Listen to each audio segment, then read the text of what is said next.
Bien sûr, de crypto, les infos crypto pour ceux qui n'ont pas le temps, le BTC en forme et j'achète ces deux cryptos prometteuses low cap, les gars. On va parler de ça aujourd'hui et en plus ce sera très intéressant parce qu'il y a plein de petits trucs autour qui seront intéressants à étudier et notamment d'autres cryptos justement qui se pètent la gueule pour que vous compreniez bien les risques. Le BTC ce matin, 42 500 $ plus 2,2%. C'est très joli. Vous allez voir qu'ils arrivent sur une zone de confluence que j'avais vue, mais je me disais non, c'est trop précis, c'est trop parfait. Donc, on va parler de ça ce matin. On a Ethereum qui prend 1,4%, à peu près pareil pour BNB. Missile Sol un peu plus en forme qui prend un joli 6%. Belle perf du côté d'Avax, 12,6%. Très, très, très joli remontada. Je pense que vous avez vos portefeuilles pas mal dans le vert. Le reste de la map, c'est à peu près pareil. Attention quand même, on est dimanche. ICP qui prend 4%, 5,6% d'INJ qui est toujours en forme. Celui-là, vraiment un grand coquin. NIR qui prend 6,5%. Et on va descendre jusqu'à mon ami Théao, mon chouchou, mon loulou, qui prend 8,6%. Ça fait plaisir, les gars, du côté du daily du BTC. Donc attention parce que on est le week-end, on est dimanche et les mouvements du dimanche c'est jamais des mouvements qui sont très sains puisqu'il n'y a pas beaucoup de professionnels. Et regardez, je l'avais vu sur les derniers jours, je vous disais mais oh là là cette grosse zone de confiance, vous savez que ceux qui me suivent depuis longtemps, que pour moi c'est quelque chose que je surveille de très très près. Regardez, c'était la double résistance.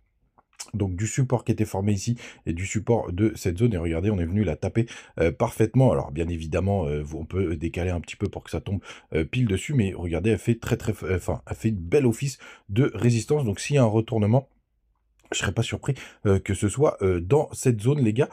Donc attention, donc lundi ce sera une journée assez importante. On a aussi quelque chose qui s'était passé, c'est qu'on a clôturé au 42 390. Donc là, pour l'instant, on a un gap qui est en train de se former d'à peu près 100 $. Donc, qui serait un gap baissier.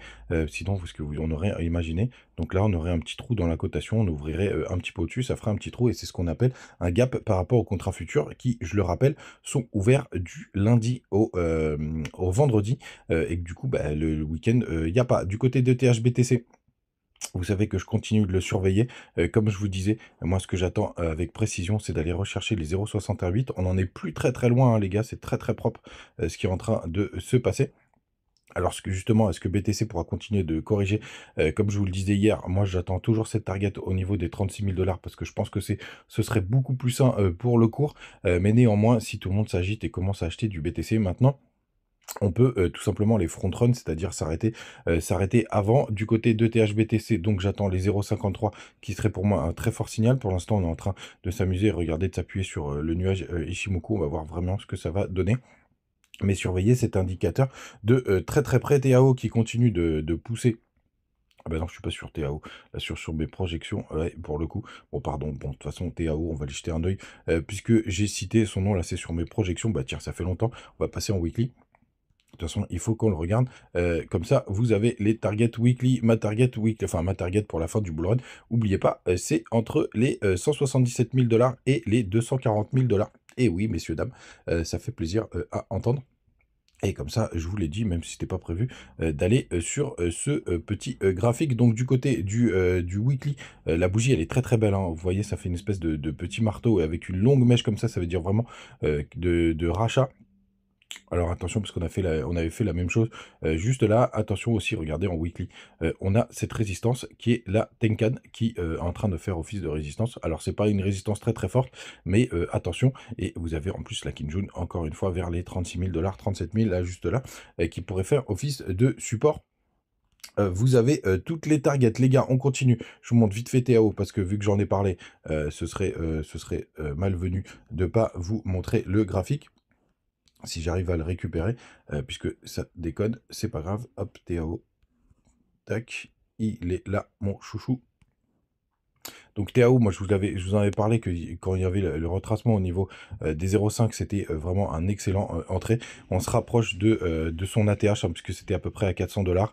Ce qui serait bien, c'est d'avoir une jolie clôture de bougie au-dessus, hop, des 360. Donc ce serait bien de clôturer dimanche soir au-dessus pour avoir une belle bougie. Mais regardez-moi, elle est magnifique cette bougie. Ça fait longtemps sur TAO qu'on n'avait pas eu ça. Pour le coup, c'est très très propre et très très beau. Et donc on en vient aux deux cryptos que j'ai ajoutés à mon portefeuille.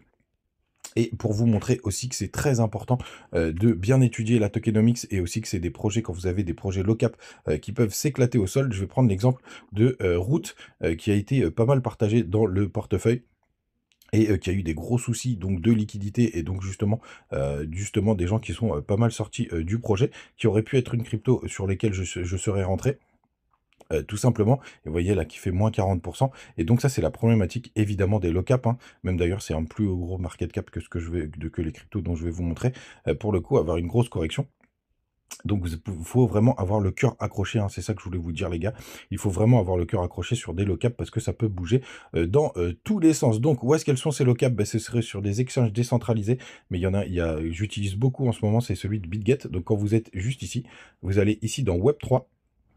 Et vous voyez, ça vous met directement vers une espèce de portefeuille MetaMask pardon, ou Trust Wallet, qui est directement décentralisé et c'est beaucoup plus pratique. Bon, mais évidemment, il faut envoyer des ETH et des EBNV en fonction de ce que vous achetez. Et la première crypto, c'est RVST, sur laquelle je suis rentré. Vous avez même les graphiques pour regarder si c'est des bons points d'entrée. Moi, pour le coup, j'ai joué le support juste là de cette correction. Alors, ça peut partir beaucoup plus bas. Vous allez voir, c'est un projet très low-cap. Je vous laisserai faire le fondamental, hein, parce que je rentre pas là-dedans. C'est beaucoup trop subjectif, vous voyez. Donc, elle est 975e au classement CoinGecko. On est sur une crypto sur le réseau Ethereum qui a pas mal performé, hein, qui a déjà fait des multiples assez importants, hein, puisqu'elle a déjà fait plus de 2000%. Mais avec Line Tokenomics qui est plutôt pas mal, parce qu'il y a déjà 83% des jetons en circulation.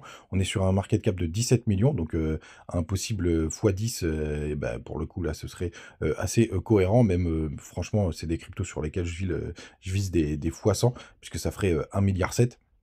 On va voir bien évidemment ce que ça va donner. Vous avez toujours les infos, hop, juste ici avec le Twitter, avec toutes les infos autour du projet. Donc n'hésitez pas à les regarder. Et la deuxième crypto, vous l'avez vu de toute façon sur le wallet. C'est Obsec. Alors pour le coup, celle-ci, elle est un peu déceptive parce que pour le coup, moi, ça fait un moment que je suis en train de la surveiller, mais j'attendais de récupérer certains jetons pour pouvoir les vendre, pour pouvoir racheter. Donc je voulais l'acheter juste ici, très exactement, mais j'avais pas encore ma crypto que je voulais vendre pour le coup parce qu'elle était lock à cause de staking.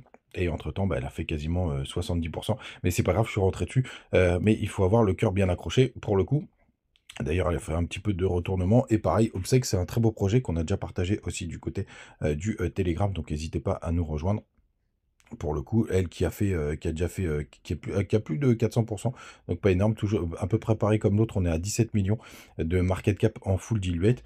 Pour le coup, on n'a pas trop d'infos quand même sur la supply chain, mais le projet est plutôt sympathique. Pareil, et que sur des échanges décentralisés, puis il y a des gros montants je regarde souvent ça, de volume, hein, puisque là on est à un demi-million de volume. Vous avez aussi les infos pareil du côté de Twitter.